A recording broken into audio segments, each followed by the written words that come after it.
Welcome to Anthodish, the show about food, culture, and identity. I'm your host, Dr. Sarah Dugnan.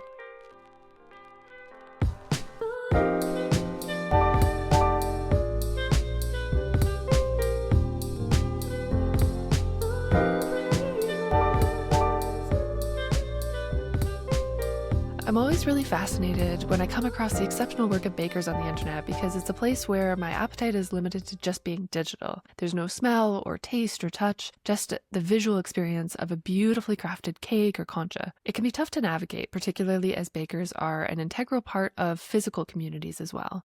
So what does it take to make the most out of the internet experience when you're building a cottage bakery? My guest today, Teresa Finney, is here to explore this through her journey building At Heart Panadería. Teresa is a pastry chef and writer from the Bay Area in California with family roots in Guadalajara, Mexico. Now based in Atlanta, Georgia, she runs At Heart Panadería, a contemporary Mexican bakery.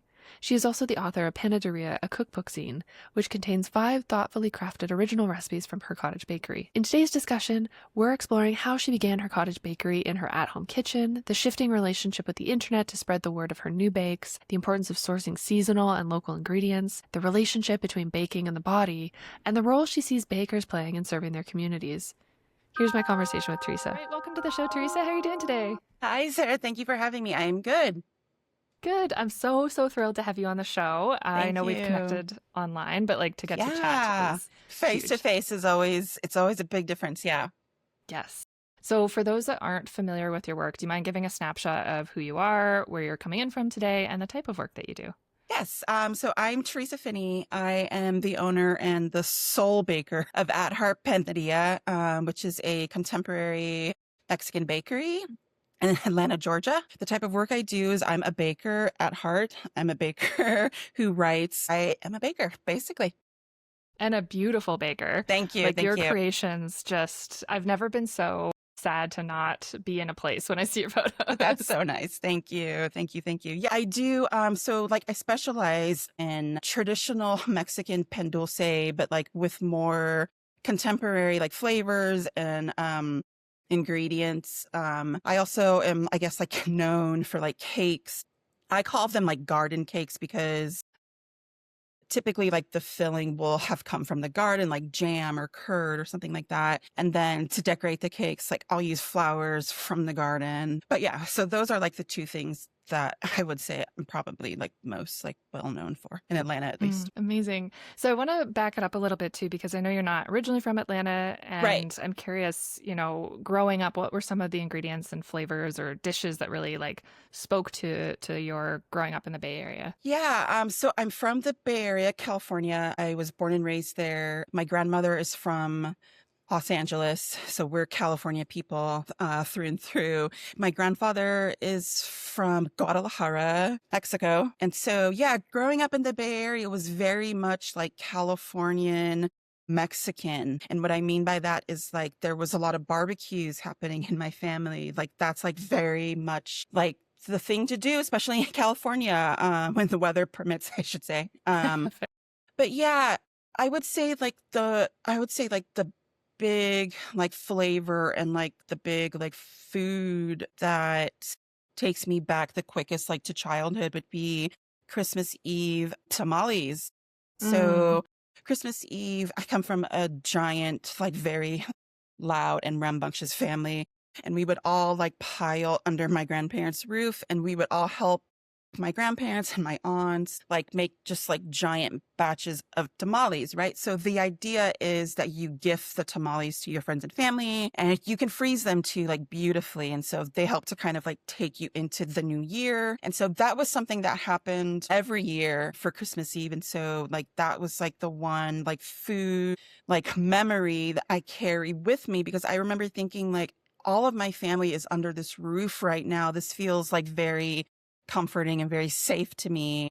And in terms of flavor, I would say the smokiness of the masa that comes to mind first and foremost. And I talk to my husband about this all the time. I talk to him about it when I'm complaining about the Mexican food here in Atlanta, but I tell him that burritos are my culture, because in the Bay Area, in San Francisco especially, there's the mission style burrito, which is like the burrito that's like the size of your forearm. And it's like wrapped in aluminum foil. And like that is kind of the Mission District of San Francisco is like where that like style of burrito is like said to have originated from. So like that comes to mind. It's hard for me to incorporate that into the bakery just because it's like, well, that's very savory. Like I'm not really doing too many things like that. But yeah, like this like sense of like the smokiness, like from the beans, from the poblanos that were inside the burritos as well. And especially from masa. Like masa to me has like, there are times when it's like very distinct smokiness. And then there are times when it's like more like, it's more subtle. But for me, like that corny corn/y, not corny, Yeah, right. corny flavor profile that's like kind of smoky, like that to me, like that takes me back to being a kid and feeling safe and like secure. And so yeah, when I moved to Atlanta in 2015, I moved to Atlanta in 2015 to be with my now husband, and we got married, oh God, in 2024. And so when I knew that I wanted to start the bakery, I knew that I wanted to incorporate that smokiness somehow into baked goods. So the smokiness, like that comes back to me. And it's been kind of interesting to kind of interpret that for sweets, because I think when people think of sweets, they don't think of like smokiness, right? Because then they tend to think like, is this like cake burned or something? Like, well, why is it smoky? As soon as you said the smokiness of the masa, I immediately thought of some of the recipes that I baked of yours. Yeah, yeah. I have, so my husband's aunt is a good friend of mine, and she's a great baker. So I may have given her some of your recipes for Nice. cookies, because I was like, you. she's going to do a much better job. But it's that smokiness, like in that hibiscus cookie, that really, really shines through. Yeah. Good. I'm glad. It's always hard to know, like, if people are gonna like get it, or like if they're gonna be into that like smokiness, like in a cookie, because because again, people don't tend to think of like smokiness for a cookie. But the way that I've kind of incorporated it is to not use like a giant amount of it, because I think then the cookie becomes like a different product, totally different product. So to use it in like smaller like batches helps to kind of like balance out the cookie for sure. That makes sense. And Yeah. I think it's, it's one of those flavor profiles where it makes you think about the like limits of like a Western palate around a cookie too, and plays around with it in a cool way. Right. Yeah. People have told me constantly that like the sweets that I make are not too sweet, which is like, that's a compliment to me, because Yeah. it's like, I love sweetness, but I think that when you take a bite into something that is just like overt sweetness, it's like not as like tasty as like something that's a little more balanced with like salt and smokiness, I have to say. Big fan of smokiness and baked goods. It's so good. Yeah. But thank you. So in terms of, starting At Heart and beginning that micro bakery journey, was there like a distinct moment where it was like, yes, this is what I'm going to do? Or did it kind of gradually come together for you? I think what I wanted to do, so in 2020, I was working at a grocery store in 2020. I was doing like merchandising for like a major grocery store. And then March 2020 hit, and that's when I lost that job, which was like not that sad to me because it was like a terrible job. I was sad for a lot of other reasons. Like I was supposed to go home in March of 2020 for the first time in like 5 years or something. So that homesickness kind of like jump started things for me, because, my grandparents are very old, and I didn't know when I was going to be able to get back home to see them. And so that homesickness kind of prompted me, for whatever crazy like reason, to like teach myself how to make conchas. And conchas are a kind of like dough. It's got eggs and butter in it. So it's very enriched, and it's got like a crunchy cookie topping, and it's scored to look like a seashell. My grandfather has like a very notorious like sweet tooth, and when we were kids, he would always like go to the Mexican bakery to get us, pan dulce, right? So he would come home with like the pink boxes and he would, put it on the dinner table for us and we would eat it, right? So when I was homesick in 2021, I was like, what can I do that would like help me feel connected like to my family back home? And also so I can just kind of like brag to my grandpa that Yeah. I'm like making one of his favorite desserts or whatever. And so, yeah, so I started off just doing recipes for my blog. This was, yeah, like in the beginning of 2021. So I tested a bunch of concha recipes and then I finally like found one that I really loved. And then I adapted that to my recipe. And then I shared that on my blog. And then I had some friends who do pop-ups in town and I had brought them conchas like to taste and they offered to sell them at their pop-up for me. And I was like, oh, okay. Like this was not ever the plan. Like to be a baker was never, ever the plan. But these are two people who I respect like greatly, who make great food. And so I was like, well, if they think the conchas are good, then let me just kind of see what happens.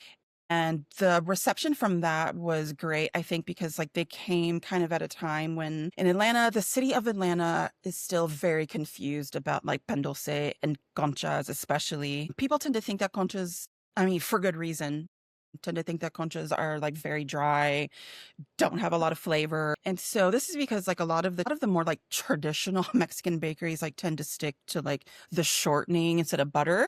Right. And I was using there's a local like a local butter company that makes like fantastic butter. So I was putting that inside my concha dough. And so this was a concha that people were not really like familiar with. And so there was this kind of opening for me, I think, to kind of come into the like food scene in Atlanta, specifically with conchas. And that was probably like of 2021. Saw the reception from people. I was like, okay, like maybe there's like something I can do here to kind of like back it up a little bit. I grew up baking. I don't come from like a lot of money or anything like that. So my mom for Christmas would like spend the week before Christmas like just making like giant batches of like cookie doughs and like to gift to people, right? And because I'm the eldest daughter, there Hmm. was never conversation of like, Teresa, do you want to help me? It was like, Teresa, come over here and cream Yeah. this butter and sugar, right? I didn't have a choice. I didn't have a choice in whether or not I wanted to learn baking, right? And so at the time, of course, I was like extremely like annoying to me. But of course, now as an adult, I'm like so grateful that I had that like experience at like 10 years old, like Yeah. creaming butter and sugar, right?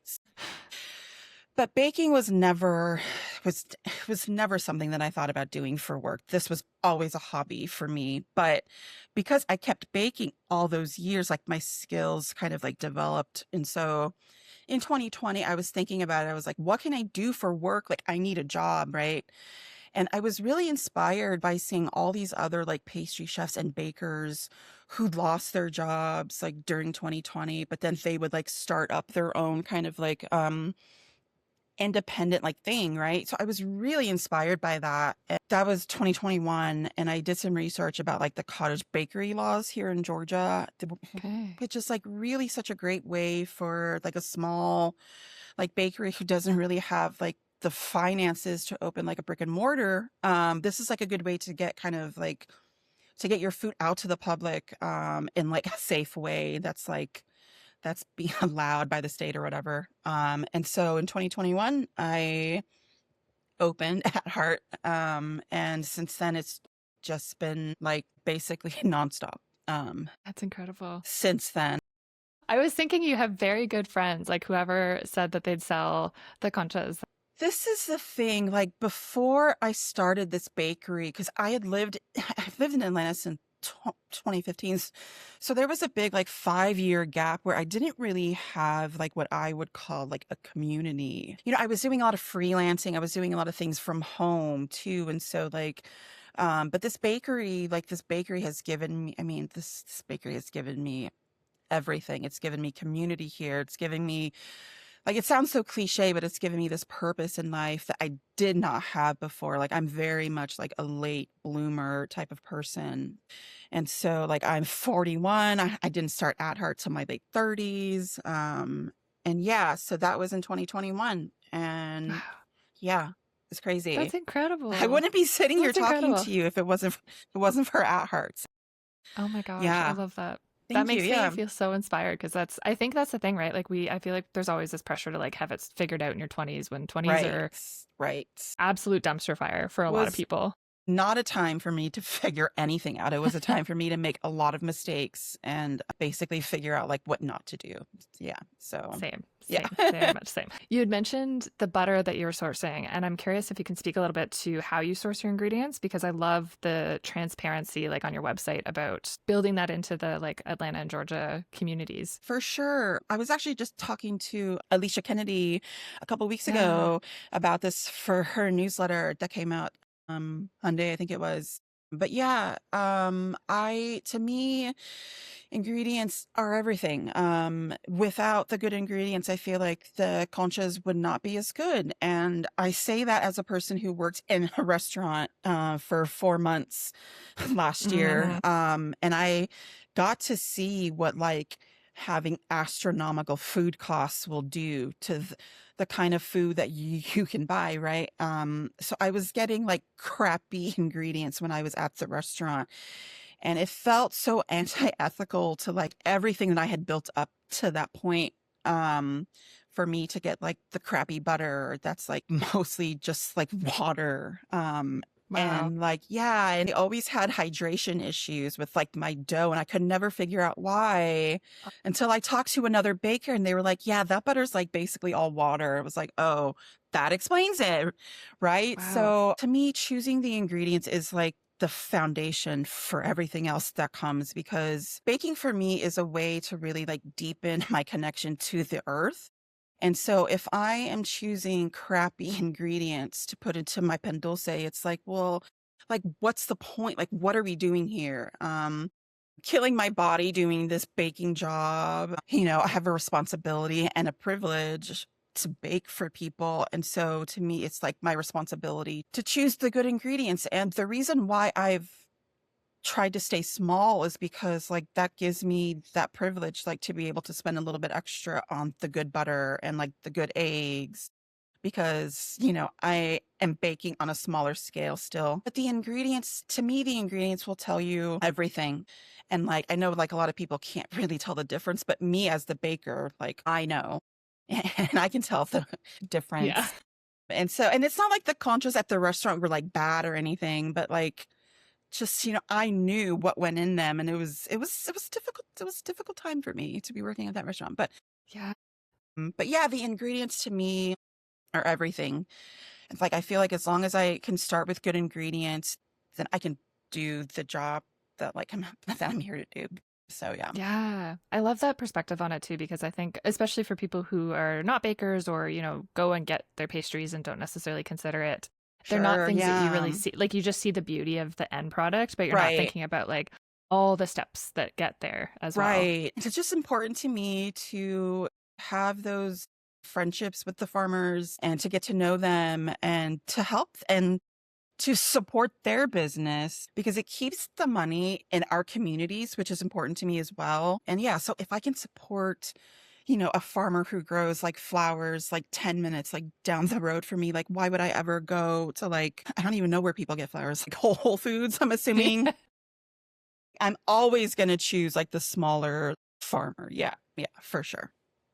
But yeah. So can you talk a little bit too about, how Atlanta itself has perhaps shaped some of your baking? Because I think I caught you speaking particularly around like peaches, and that made me chuckle a little bit about like how you navigated that. Yeah, it was funny because when Alicia asked me that, I was like drawing a blank. I was like, I don't know, like what is Georgia known for? And it's like, well, peaches, right? I was like, oh yeah. And it's really just because like, especially for last year, like the heat killed them for me last year. The peaches did not taste Yeah. great. And so I just didn't incorporate them. Typically I will make jams like until the end of the month with peaches, but they just didn't taste that good to me. And so I just like skipped them. And I think people were expecting me to have like peaches, but this is kind of the difference, I guess, between if I would have started At Heart in California. Like, I think when I was growing up, I took it for granted. I hate to use the word abundance, but things can grow year round in California just because of the climate. The two climates are like very different. And so there's a lot more things I can't do in Georgia, but I haven't found that to be much of a hindrance. For me, it's like because I have these very distinct seasons, like there's a reason why I don't work with strawberries like in October. That's because they don't taste good here No. Yeah. in October. And so having those sort of like boundaries for the ingredients, it actually helps me to be a little more creative. And I just think if I would have started the bakery back in California, like it just wouldn't have allowed me to be as creative. So yeah, like the bakery is Atlanta born and raised. And so yeah, like I don't really think that At Heart could exist except here for Atlanta for sure. For sure. Interesting. For sure. Yeah. That's Like I cool. just took it all for granted when I lived in California that we have all this, beautiful produce that grows like down the road from me. And in Georgia, especially here in Atlanta, it's completely different. There are farmers, of course, and stuff, but it's just not the same because the two climates are completely different. Yeah, that makes sense. But I mean, I think it speaks to that kind of broader thing too. Like I grew up in a very like outdoor area, small town where there were so Yeah. many like trails and riverways, and I thought that was the norm. And then you move and you're like, oh wait, that was great, and I never thought about Right. it. That's how I feel about having Yeah, like I grew up by the ocean and so it's like that was like it didn't occur to me that I needed to be by a body of water until I moved to same. Atlanta. It's like where we're just like there's no water here. There's like streams and stuff, but that's not the same. It's not the same. Yeah. No. We're talking about like the Pacific Ocean, like this grand ocean that will like change your life if you let it. Like, but yeah, so it's just like different climates and I've had to be creative for sure. So I love that you talk about like the boundaries kind of creating more creativity for you as well. For sure. Yeah. Within your newsletter, you write a lot about the relationship between baking and the body. And I Yeah. think that's also a really important reminder for a lot of people. So, what do you think are some of those considerations about the body that shape the experience for pastry chefs and bakers? Well, for me personally, I grew up in a household with a mother who was like very much um immersed in diet culture. And because I'm the eldest daughter and because we look identical, just kind of did whatever my mom did, right? And so, I've had to unlearn a lot of very like damaging beliefs about my body. And it really wasn't until I started baking like intensely in the last like 3 years, I guess, that my perception of my body has really changed. I feel more protective of of my body now, just because it's like if my body is not feeling well, if my body is not strong enough to do the job, I can't do my job. Yeah. And so it's kind of like forced me to really soften towards my body, whereas before I had a lot of judgments and I had a lot of just kind of like damaging beliefs about my body. But like I feel like now that I really have this bakery, I have something to lose. Mm. It's like kind of forced me to treat my body better. And like before I was never really into like stretching and like now it's like you have to stretch if you're going to be standing for 10 hours, Yeah. working on conchas all day and cakes all day. And I think there's like a perception possibly of like cottage bakeries, like specifically because they're home based. I think that people tend to think that there's this like coziness and like, I don't know, but I think that's not true. That's not been the case for me. I'm never portioning concha dough in my slippers like I have on my dance Right. goes. I don't think it's what people think that it is. But yeah, baking has really helped me to basically just have a better relationship with my body for sure. For sure. Awesome. For sure. Yeah. I wonder too, even about the term cottage bakery, because when you hear it, you think of like this really idyllic, Yeah. rustic cottage and like a I know that rom-com. I And did. yeah. I definitely did and learned quickly that it's not like that. If you're really like doing like big production, which is hard to do at home, frankly, at the Okay. end of February, I'm actually going to be dissolving At Heart. Um, because another cottage baker and I are going into business together to open a Mexican bakery. So we're coming together, we're joining forces, we're going to combine our resources. I Awesome. feel like I have taken this bakery as far as I can by myself. And there's only so much growth that you can have as a cottage baker. Totally.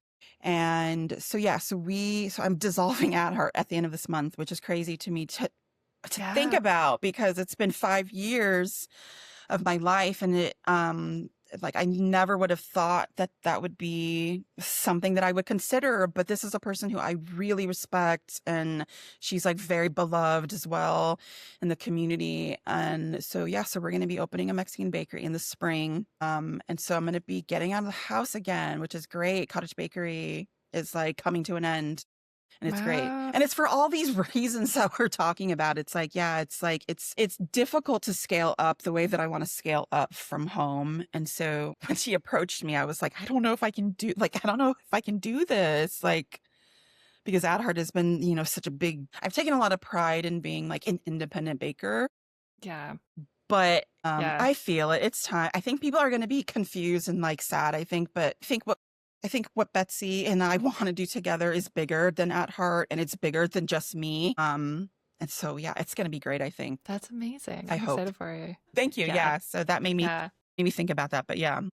Yeah. Well, and I think too, when you feel like it's kind of hit those limits and those constraints and you're working with Right. someone else in a new space, that automatically just makes it a more expansive scenario Right. too.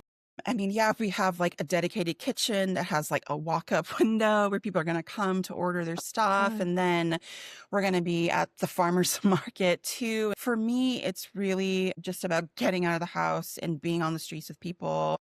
Like right now, like running a bakery at the end of like this current like world, to me, it's like I have to get out of the house and I have to be like Yeah. front facing with people just so people in the community like know that there is like at least like one like safe space where people can come and like say fuck the fascists together and like have the space and be fed like fantastic food.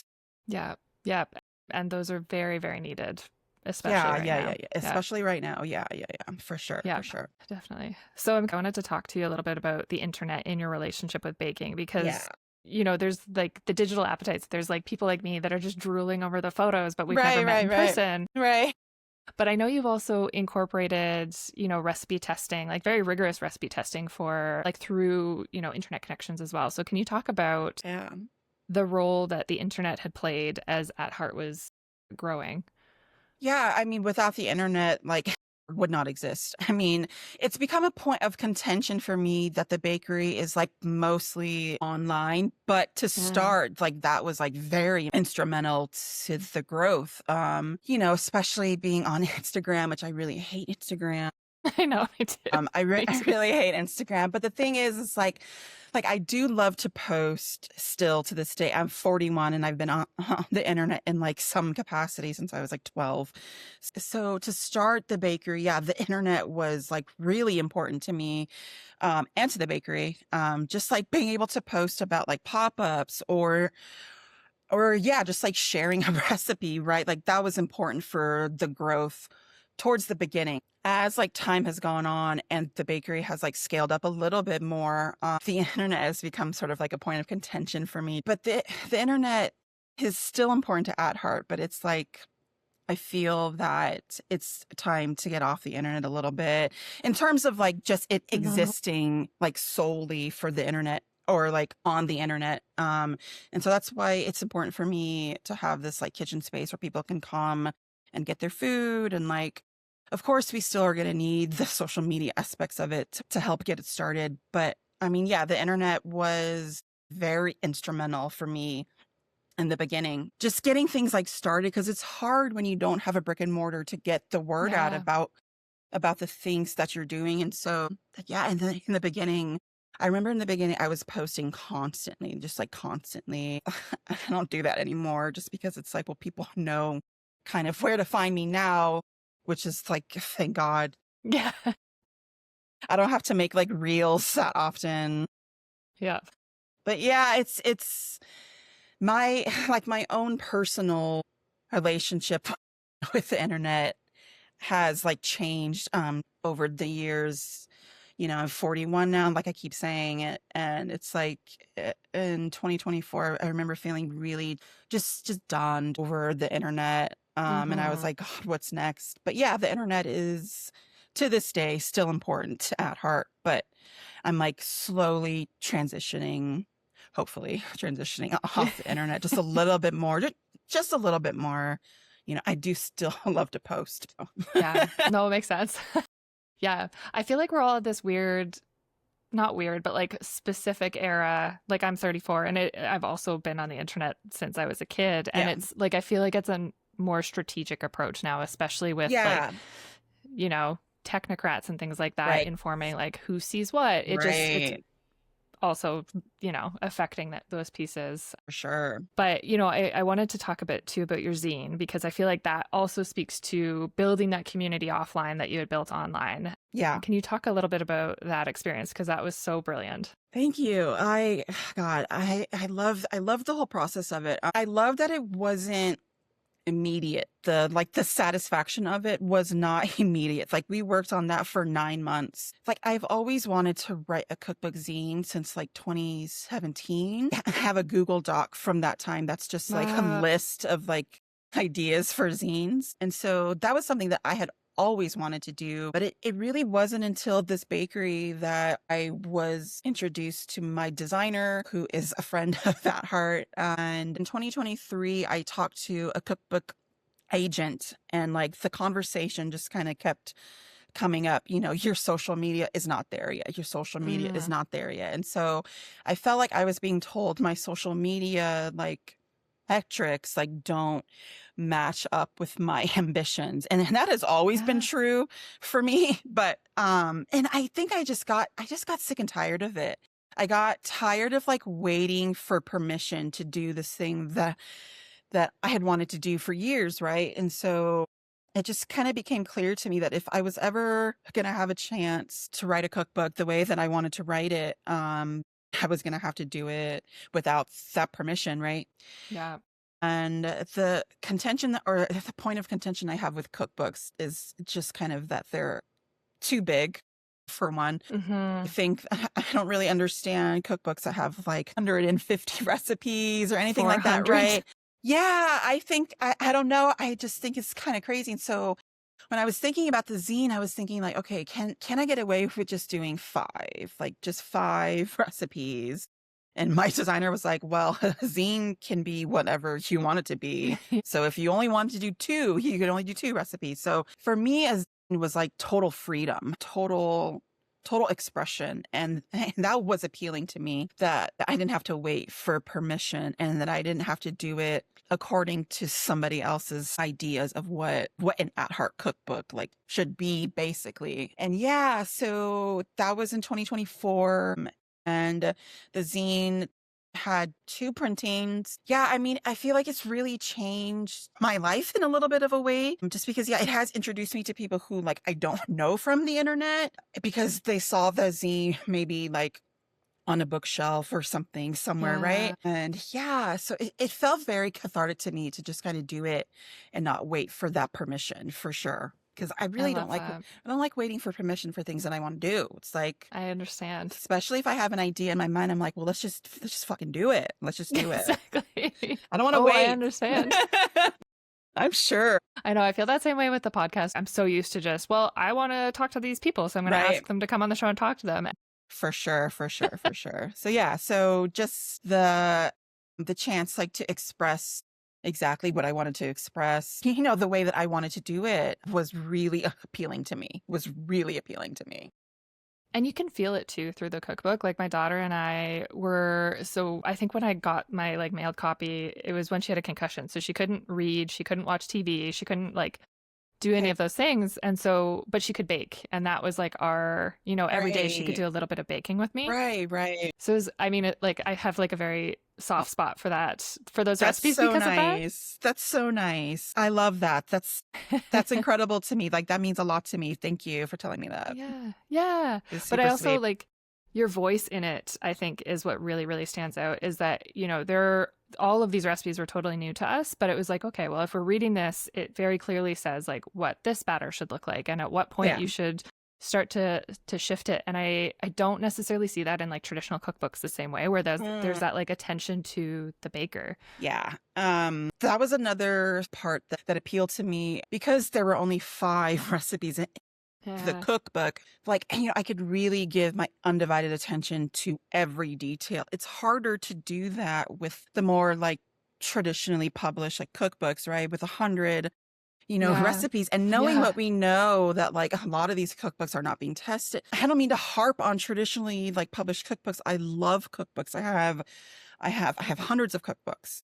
But for me personally, to start off, like I wanted to make something where where a person could make where a person could cook through or like bake through the zine and do it like kind of quickly, just have a lot of success with it. Because there are a lot of recipes on the internet that are trash. I hate to Yeah. say it, but it's Yeah. true. And it is because like with the internet, you feel like you have to constantly produce, produce, produce. And so something is always going to fall between the cracks, right? It's like in terms of details and in terms of just like the corrections for a recipe. And like I had testers for the zine just because like that was important to me to make sure that it wasn't just me doing the testing, right? Yeah. And it was important to me that I paid my testers, which like that doesn't happen in the larger cookbooks for the fact that they're too big. And you Yeah. simply like can't pay all these like testers, right? So that was something that was extremely important to me too. And if I had done it in a more traditional cookbook way, I don't know that I would have been able to do that. Yeah, yeah, it's interesting in terms of like publishing timelines these days too with Yeah. cookbooks, because I was thinking about how you sent the recipes out to test and how you paid your recipe testers. And I had read it was the Judith Jones biography last year Yes. and Yeah. she was talking about how Julia Childs had like this rigorous back and forth where she was mailing her recipes out to other people to Right. test and then they're mailing it back. And Right. it feels like we had almost kind of lost that. So the fact that you can kind of reclaim that in zine format Oh, I to me love is really that. powerful. That's really cool. I had not made that connection at all, but now that you say that, it's like, oh yeah, that's a good point. I Yeah. love that. And yeah, just being able to hold this in your hands and like get offline. 2024 was when I was really questioning like my presence on social media because I was like, what am I doing? Like I've been on the internet too long, I feel like. So it was important to me to have this like thing that you can hold in your hand, take into your kitchen too with you, get it dirty. That's like Mine's the whole filthy. point. Good, good. I love to hear that. That's the point. That's why I made it. So yeah, thank you. That's awesome to hear. We talked a little bit about this, in terms of the brick and mortar shop or bakery, sorry. But you have this line in your newsletter when I was, preparing for this interview that really stood out because you're talking about how it's your job to feed the public. So can you speak a bit more to that and, what your approach is in terms of baking as community in going forward with that? Yeah, I mean, that's everything to me. When I say that my job is to feed the public, to me, that's like, that's a very like baseline kind of understanding of what it means to me to be a baker, right?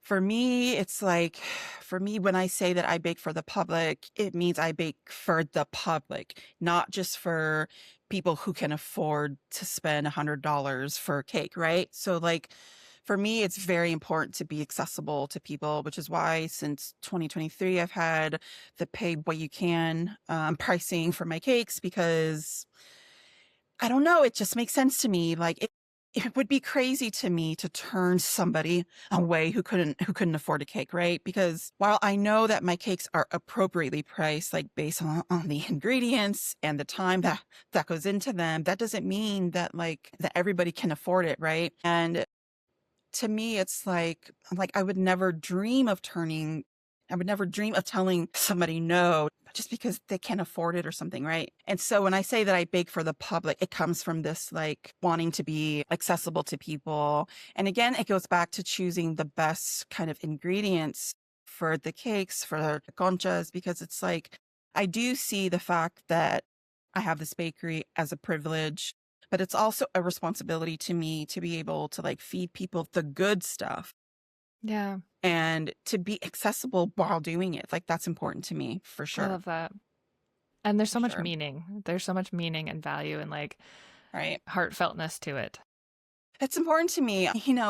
I think because I am a late bloomer, I try not to identify that way like that much anymore, but Yeah. it's just like the truth. I'm a late bloomer. And so like I feel like I have a deeper sense of like gratitude for the fact that people have kind of embrace this bakery like when they did not have to. And so like that to me, like I take my job like very, very seriously because of that, because people have been so embracing to me and At Heart when they didn't have to. And so yeah, so I take it very seriously. And to me, like it is a privilege, but it's also very much like, the responsibility that I have for sure. I appreciate you saying that too. After all this conversation about the internet, I feel weird asking you this now. But where can people find you online if they'd like to learn more Well, about your work? across the board on the internet, I am at Heart Panaderia, Panaderia,